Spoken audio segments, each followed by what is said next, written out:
It's time to take a ride on the Steelers Afternoon Drive with our co-hosts, Adam Saunders and Zachary Smith.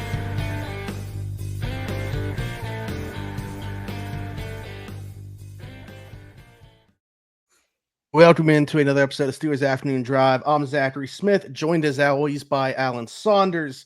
And we got a guest on today's episode, Aaron Becker, joining as well. I typically start off asking how our guests, and yourself, Alan, are doing. But I kind of already know the answer to that question, and I'm not sure we want to go there today. So, I don't know. Should we just jump right into it? Yeah, apologies for the lack of morning rush this morning. Morning Rush is going to be going on a summer break here for a week as I go on vacation. There was supposed to be a show this morning, but I woke up with a migraine, and I'm not doing so well. So we're going to gut it through for the afternoon drive, but I couldn't drag myself into a rush this morning, and Aaron's under the weather too. I asked him to fill in, so instead of 100% co-host, you're getting 50% co-host. That is literally exactly what Aaron said when he first joined the room and we were talking before we started recording. Is hopefully together you can make up one podcast co-host. But Aaron, how we doing? Like you said, about 50%, but excited to talk about some football, and but we'll power through this one for sure.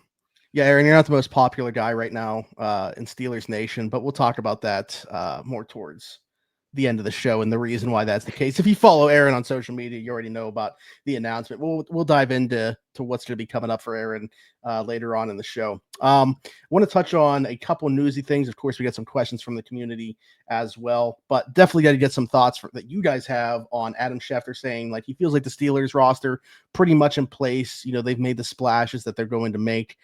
Very interesting comments to me, considering, you know, this hunt for a wide receiver could certainly still be taking place. In my opinion, like regardless if it's going to be like a needle mover at the position, you need another guy that can play the free safety position on this roster that's not there right now. So, Aaron, we'll start with you for this one. What do we make of this?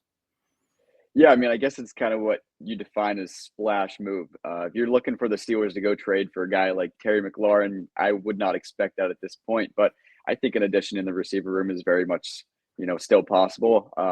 I know Gabe Davis is still out there. The Steelers, I think, like him, and I think he's definitely a guy that they could add later in the offseason here. Biggest question for him has been health. They hosted him on a visit a month or so ago, and I think both sides were somewhat interested there. But yeah, I mean, later down the summer here, if he's healthy, I think that's a signing that could definitely be seen. Alan, is this more about, maybe not everybody taking the word in a different way than they should then, in your opinion, or what did you make of this? I think, to me, it's about the timeline. Like, who is available that's, like, I guess Gabe Davis is possible, but, like, there's a reason he hasn't signed with anybody yet. I don't know that he's ready to go. The camp starts in a week and a half. Like, the idea of signing someone now before the start of camp, like, that's tough. That doesn't mean they won't still make additions, but I think the greater opportunity for them at wide receiver has always been cut down time, to wait and see what these teams like Green Bay, Houston, New England that seem to have too many of certain kind of wide receivers are going to do. I guess they could go down that road with Davis. I guess they could bring in someone at safety. They need a body at safety, but like that doesn't, right. Like what's they're going to re-sign. Who did they cut in the Joshua Bledsoe that they released in OTAs? Like, just because they need a body for camp doesn't mean it's a move that moves the needle. But I do think I think this wide receiver thing is going to be something that's going to drag on throughout training camp. I'd be surprised if it gets done in the next 10 days. So let me ask you if there's any thought about, we talked about before Aaron Rodgers and, what makes him unique, what he needs from his receivers, what he looks for, the hand gestures need to be on the same page, just such like a repertoire based quarterback. Is that thought in your mind at all in terms of like, if it would be good business to wait as long as it looks like they might for the wide receiver position. I mean, if that's, the best route for them to go in terms of the compensation they're going to give up, if there is anything, or if it's a cut down, then so be it. But there is part of me that wonders, like, if they can get something done right now, as opposed to then, would that be better, just because, of what we're talking about with Aaron? Good. Aaron, you want to take that first? Yeah. I mean, guys aren't lining up, teams aren't lining up to go sign Gabe Davis right now. Right. And so you look what else is out there, and there really isn't that much. So I think waiting until cut down day does give the Steelers the best opportunity to land as significant of a playmaker, I guess, that you're going to in that situation. Whether that is a guy that's actually getting cut or a guy that you can trade for. I've been a big fan of Romeo Doubs for the Steelers if he's potentially on the trade market at that point. But yeah, I don't think the Steelers should be in any rush, especially to sign a guy who has some serious injury concerns like Gabe Davis right now. Yeah, I mean, and you lock yourself in. If you sign Gabe Davis, you're not going to make one of those other moves. And so I don't know. It would not surprise me at all if Schefter's right and we go to camp with this group, short of, say, a body here or there. Well, if that's the case, I put it out there. I'm going to get freezing cold takes. So I'm all right with it. It's happened before, but old takes exposed for my thought on Gabe Davis signing before training camp, if that does not happen. But all right, so I'm going to put you both on the spot then. If they were to sign one, either a wide receiver or a safety, which one do you feel like is more likely? I think a body at safety. Safety. Yeah. Okay. All right. Well, freezing cold takes. Get ready. Get ready to clip it from this podcast, Around the 4-2, my Twitter, whichever one. I put it out there, everywhere else. As it relates to safety, one more thing to bring up before we get to questions. Free agent safety that is still out on the market right now, been talked about a lot, is Justin Simmons.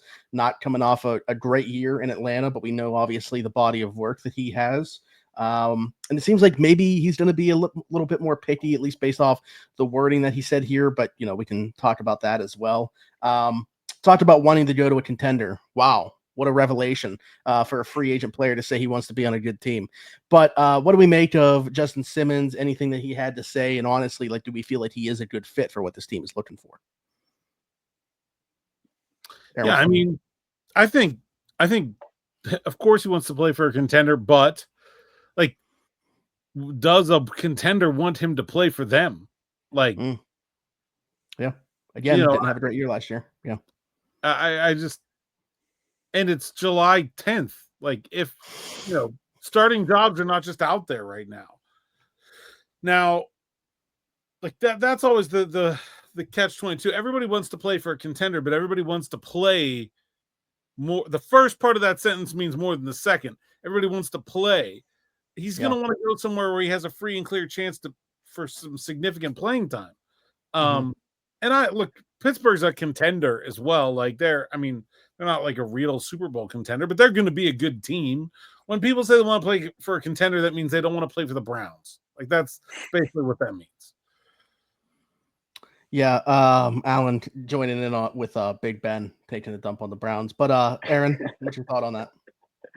Yeah, no, I agree. I mean, there's a reason he's still available with any kind of guy at this point of the off season. There's something wrong there, whether it's health or didn't perform as well as they should have last year. And I think it also depends what his price tag was. I was just kind of looking up what he played for last year in Atlanta. It looks about $8 million. I wouldn't even pay that. So no, I mean, if the Steelers want to bring him in for 3 to 5 range, I think Spotrac had his market value at 4. Okay. Well, yeah, perfect. There, right there then. So, I mean, yeah, like Alan said, the Steelers aren't a Super Bowl contender, if you will, but they're going to be on the brim of the playoffs and hoping to end that 8-year postseason win drought this year, and could be an interesting opportunity. But yeah, it all depends on health and price tag for me. I think when you look at Atlanta's safety duo last year, like Jesse Bates there too, while I understood the name, like there's obviously the name value in having both those guys, I thought Simmons was going to be kind of a weird fit because he likes to do a lot of the same things. So like he had to do a lot more like nickel and strong safety stuff as opposed to just playing that free safety role that he had been accustomed to earlier in his career. And obviously if he's coming here, I think, that would be the opportunity he's provided is to play free safety as opposed to doing the other jobs. So I don't know. I still would be on board with this. I actually think that I lean Blackman. Obviously, age part of that conversation for me as well. And I think that he was better on tape last year than Simmons was. But I wouldn't complain necessarily about either, especially just if it's a 1-year deal. I also think, I'm not sure he's the best fit of the group, but in terms of attracting someone, Jordan Whitehead, I think, would be pretty interested in coming home and playing in Pittsburgh. So then to me, that's obviously like your third safety, but I think he does more of the, around the line of scrimmage, play in the box. Like he's not going to play free safety and do those types of things. Right. So you just have more confidence in Thornhill taking more of that job.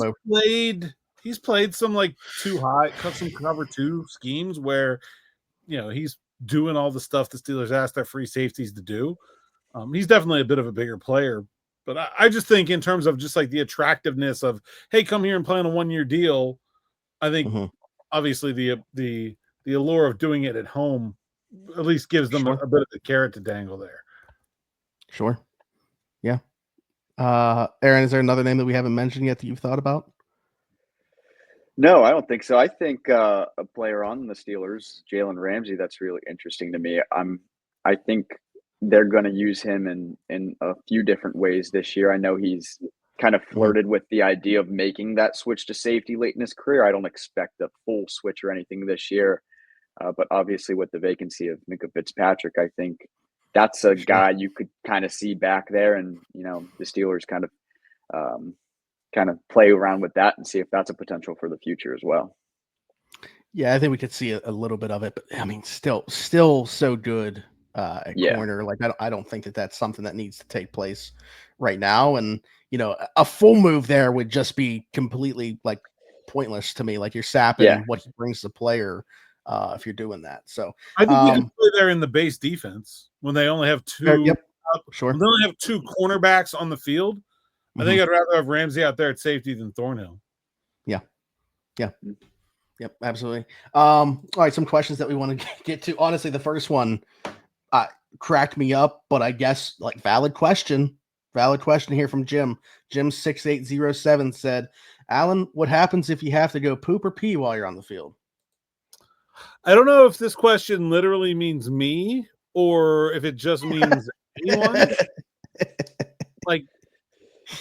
I'm gonna guess this is for a player, honestly. Right. So I mean, there have been some moments over the years where guys have had to make the awkward trot down the tunnel because they gotta go. There are also you can just pop up the medical tent and find a bucket on the sideline. I've seen towels deployed in corners of sidelines in the past. There are ways. I've also heard stories of guys just going in their shorts right there on the sideline, on the field even, because they don't want to take a play off or anything. It's all on the table. Football players are disgusting. No, but hey, you got to do what you got to do.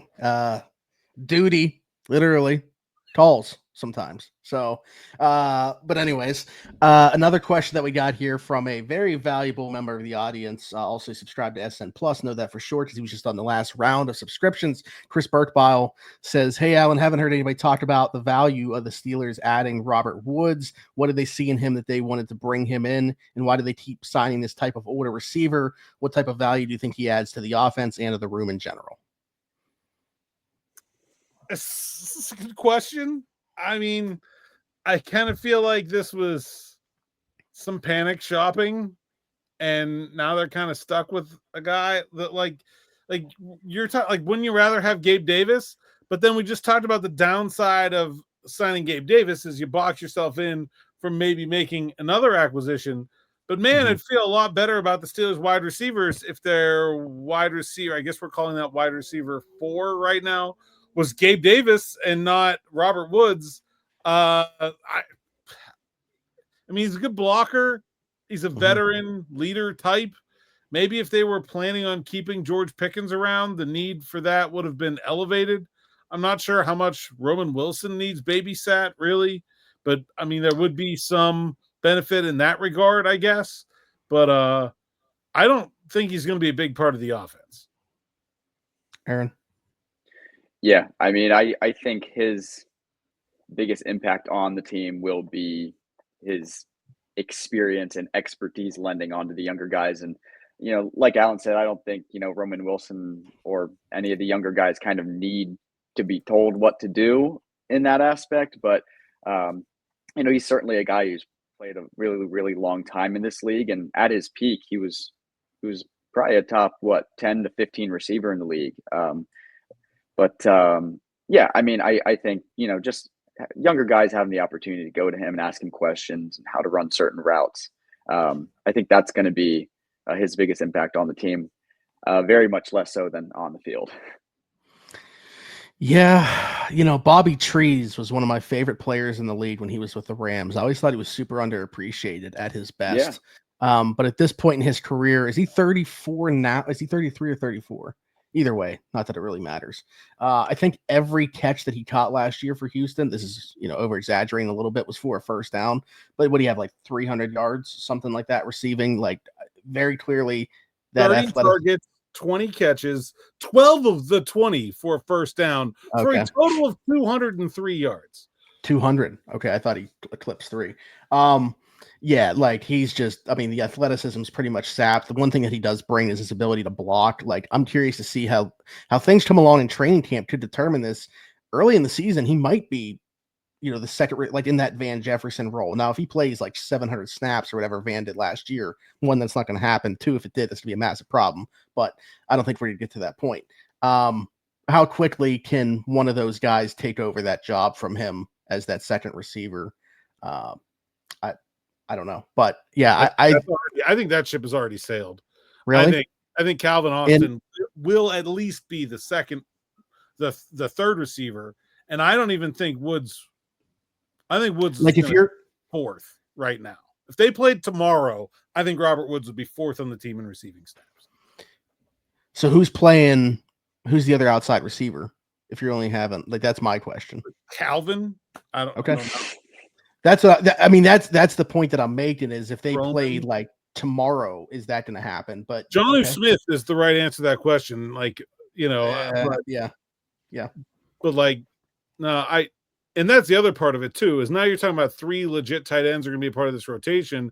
The role for wide, really, like, one of the probably untalked about losers of the Jonnu Smith acquisition is that if you have 3 tight ends, you don't need a blocking wide receiver at all. Like, you just, like, wide receiver 4's role is going to go down, and the thing he brings to the table the most, why would you want a blocking wide receiver when you can have a tight end who's probably just as fast as him? Yeah, and, you know, I mean, some people, even in that role, if that was still going to exist, would probably give a shout to Ben Skoranek playing in that role as opposed to Robert Woods. I would not say that Robert Woods has a guaranteed roster spot. Yeah. It's kind of where I was going to go next, but there's the answer for that. Because of the special teams value that Skoranek brings. If they go out and bring a Gabe Davis, I don't know. Like, or trade for one of those Packers receivers or something like that. I just realized Robert Woods was not on that trip, right? With Aaron. I don't believe he was in that picture. I don't think so, actually. Yeah. And he's a California guy also. All right. But anyway, yeah, good stuff. Desert Cactus asked, as always, you just mentioned more tight ends being on the field. He said something I've been looking into. Seems like the best offenses seem to be ones that run a lot of 12 personnel. And on the flip side of things, a lot of elite defenses are ones that have outstanding slot corners. Just something to think about when I look at the additions of Jonnu and Ramsey. I mean, there's a lot of ways to do it. I don't know that I agree with the assessment that the best offenses run a lot of 12. Not something I've looked into, by the way. Just kind of I'm taking pretty desert sure tax to work. the Cleveland Browns led the league in 12 personnel. Oh, okay. Yep. It sucks. So I also know that the Eagles and the Lions were up there, and so were the Kansas City Chiefs. So okay, like it's not this cheat code where like, oh, the second tight end's on there now. All of a sudden you're good. This is from Sumer Sports. Browns and Lions tied. Then Eagles, Cowboys, Commanders, Buccaneers, Chiefs, Falcons, Dolphins, Steelers were 10th already last year before acquiring Jonnu Smith. Got to imagine the Dolphins with one tight end pulled out of retirement and the other, I don't even know who he is, are going to be plummeting down that board. I would think that they'll do a lot of. In fact, I think the thing that is going to be notable about the Steelers this year will not be how much they use 12 personnel. It'll be how much they use 13 personnel. To me, I think that's the thing that's really, which was like 6% last year, something like that. And I see that going way up, and I think that's definitely something that that we. Do you feel like better suit because they did it 6% time but weren't very good at it? Do you feel like based off the personnel switch that they've had that they're better suited to be good at it now? Well, if you recall last year, like they used their 13 personnel as like time to bench George Pickens. I don't know that I love the idea of 13 personnel with like Scotty Miller out there, which they did a lot last year. Yep. 13 with DK Metcalf hits a little bit differently, though. I'm not going to lie. Like that's basically a goal line package in terms of the body types you have out there, but also some pretty explosive receiving threats, especially if it's like Warren's out there. You can split them out wide. Like sure. You can go 13 and then go empty pretty comfortably, and no one would really be out of like sorts with that. Like that, I just think they're like making Jalen Warren the running back and DK Metcalf the wide receiver in 13 personnel will make it much better than it was last year, regardless of the fact that Jonnu Smith is better than Michael Pruitt significantly. Sure. Aaron, anything to add to that? Yeah, I mean, I guess I'll grab the other side of the ball with Jalen Ramsey right. playing that slot role. The Steelers haven't really put in a ton of effort to address that slot cornerback position in recent years. So it's really interesting that, they kind of went all in on it this year, but I do think it gives them more flexibility on the defensive side of the ball. And, whether that's going to make them an elite unit or not is up in the air, but I think he definitely makes them a better football team and definitely probably gives them the best slot corner option since, Mike Hilton, if you will. And that's been a minute for the Steelers. So, or maybe even Arthur Mollett, but I think, even Jalen Ramsey's still a better player at this point of his career than then. So. Yeah, absolutely. We've talked about that before. Like the Ramsey edition, like we didn't think it was going to happen. The entire thing that we kept saying was like, there hasn't been like any investment and now maybe overcorrecting, but I'm certainly on board with it. I think it gives him a lot more flexibility on the back end, like you said. One of the many moves that Omar Khan has made, and Jay kind of has a question about that. What is your view on the Steelers' immediate future, the next 1 to 4 seasons, if you will? I think they've set themselves up perfectly with picks to grab their guy next year, and no bad contracts that they have to get out of as it sits right now. I also say this assuming their young guys take a step this year. Also say that you do feel good about the immediate future. Is it more about what's on the roster right now, or just trusting the general plan of Omar Khan? That's a big picture question. I don't know that I think 4 years out, you pretty much feel the same about everybody in the NFL. Like I don't. Yes, so much can change. Yeah. Like I don't think anybody is better than anybody else 4 years from now, except for like who's got even then like Mahomes is kind of like. I guess the Bills are probably feeling good 4 years from now. I don't know. Like, I don't know that I'm confident in anybody 4 years from now. I think in the short term, I think the Steelers are in a good place to get a quarterback next year. But they need the draft picks to hit. I think that's the big thing is that The rebuild only works if the draft picks hit. And so far, Broderick Jones, definitely very much TBD. Troy Fautanu, completely TBD. Derek Harmon, completely TBD. Joey Porter Jr., still not 100% sure exactly how good he's going to be. I think we feel pretty good about Zach Frazier, but there's still a lot of uncertainty in how good those picks are going to become. Roman Wilson, total unknown. And then the quarterback coming next year, still have to, still a total unknown how good that player is going to be. Until we have more answers about how those draft picks are going to pan out, I think it's like, I like the vision, but I think it's real hard to say whether it's going to work or not. You can like the plan. The NFL's hard. Like, you can have a good plan and you can make smart moves and they can still not work. And I think the plan is good. I think the moves have been smart, but that doesn't mean they're guaranteed to be successful. Aaron? Yeah, I mean, the Steelers front office is clearly trying to follow Philadelphia's blueprint, and that is building from the trenches out. And they've definitely used the draft capital and a lot of their resources to address those positions. But like Alan said, I mean, there's still a lot of question marks with Broderick Jones moving back to left tackle. I mean, Isaac Seumalo is getting up there in age. That's a position that they're probably going to have to replace at some point. Troy Fautanu on the other side, and you have Derek Harmon now on the defensive front, rookie that is TBD. Cam Hayward's not getting any younger. So, if all those, picks hit, then, great. Then you can start working your way out, get your quarterback next year, get some extra weapons and see what happens. But I think a lot of people are kind of under the assumption right now that it's just going to work out, and that's not necessarily the case. If it does, great, and you're in a position to compete for a Super Bowl in the next few years here. But if they don't hit, it's kind of back to square one and reconfiguring things and trying to build from the trenches out once again.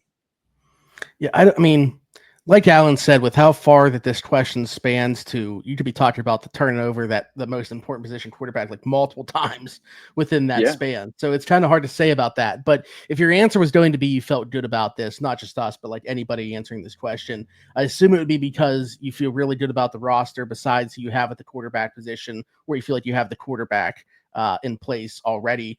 While I like the direction of the team for the Steelers, I wouldn't say that they're at a point right now where it is just drop a quarterback in there and you're competing.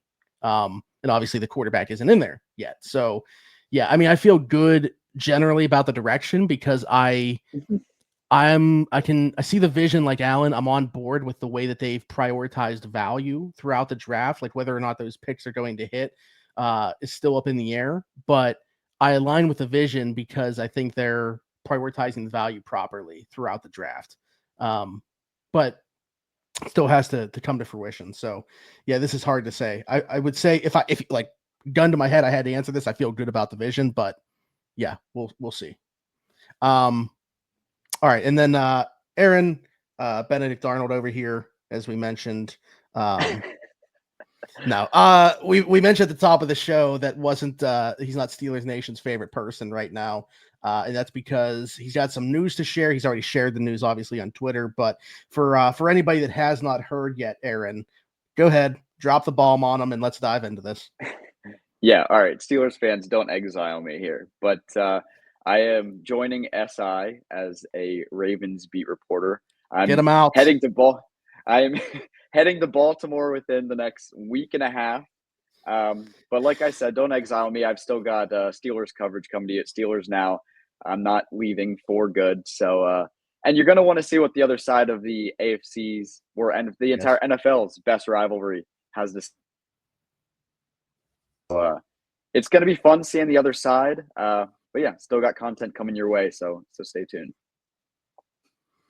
Yeah, I'm. A lot of people took this news pretty toughly. They including did. myself, and I think my response honestly might have triggered quite a bit of it. I had like a couple people in my DMs that were like, "Yeah, go after him," or "What's Aaron doing?" Like, I think a lot of people were making it seem like you were like a Steelers fan leaving to go be a Ravens fan, and that's not the case at all. Super pumped for you, super proud of you, and the fact that you're going to be boots on the ground there is awesome. And just feed me the information. That way I can feed it to the Steelers. Maybe get some intel into the locker room. Get me fired before I start. I don't need fed any information. I just need like a steady stream of crab cakes in the mail back. Oh, more. Oh, if I get that, I don't need the information at all. That'd be fine. Just set up a little Dropbox account or something. We'll get them here. Seriously, happy for you. You know, we brought you on last year. It was the middle of the season, and you did a great job. Jumped on the moving train.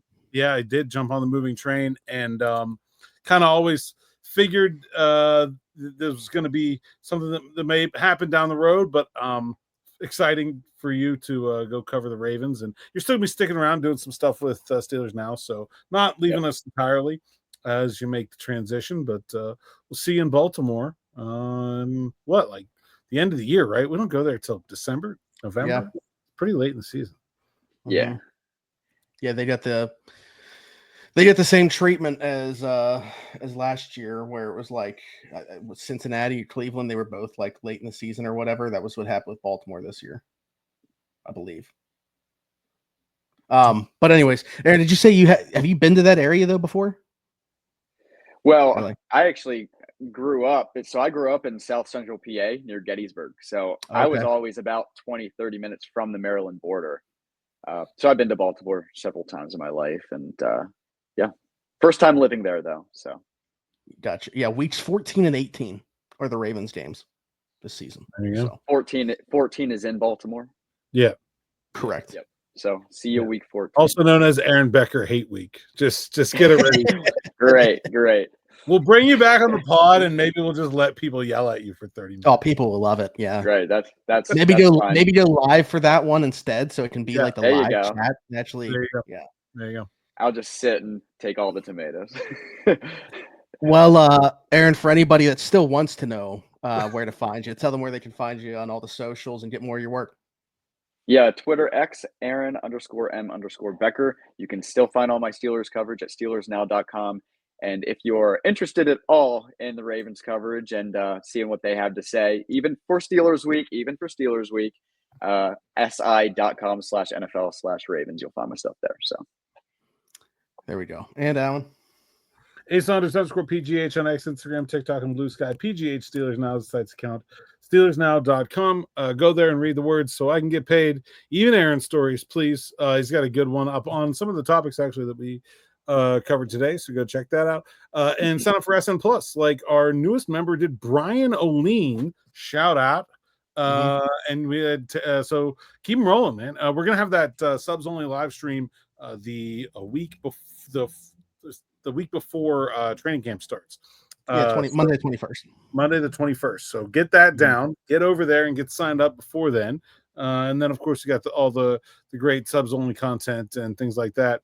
And ad-free reading experience. And anyone can like, subscribe, hit that. That is really the best part. It really is. But anyone can like, subscribe, hit that bell for notifications here on the YouTube platform. That's free. It really helps us continue to grow this channel as we look to build the audience we have. We lost one. How did that happen? That never happened. Went down. Aaron. I think Aaron. Just blame it on me. No, I was going to say, blame it on me. There was like one person subscribing just to hear Aaron's takes, and he was like, "Never mind, I'm out." Gone.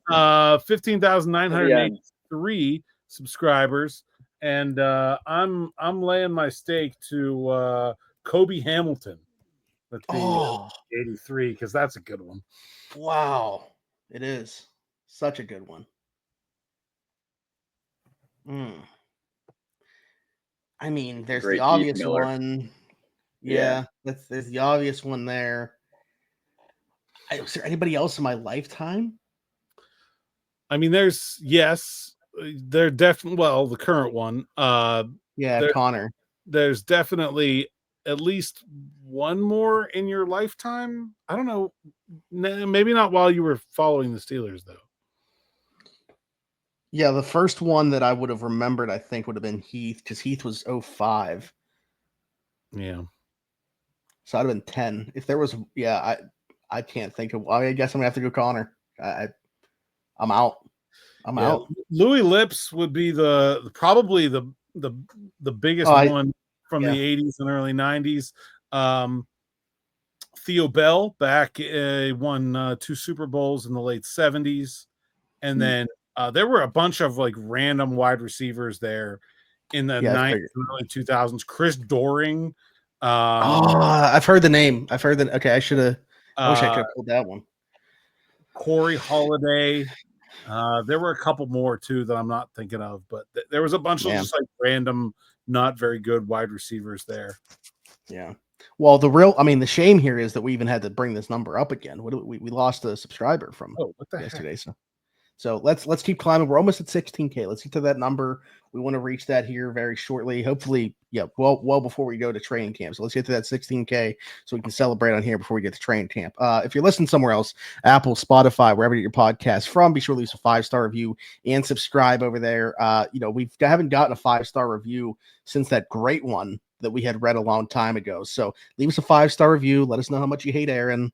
All that good stuff along with it in the comments there. And then ask a question for us to answer on the podcast as well. Just search Steelers Afternoon Drive to do that. Do the same thing on TikTok. Then you'll find me everywhere, Zachary Smith, PGH. For Alan Saunders, Aaron Becker, and myself, thanks for jumping in. Take another ride on the Steelers Afternoon Drive.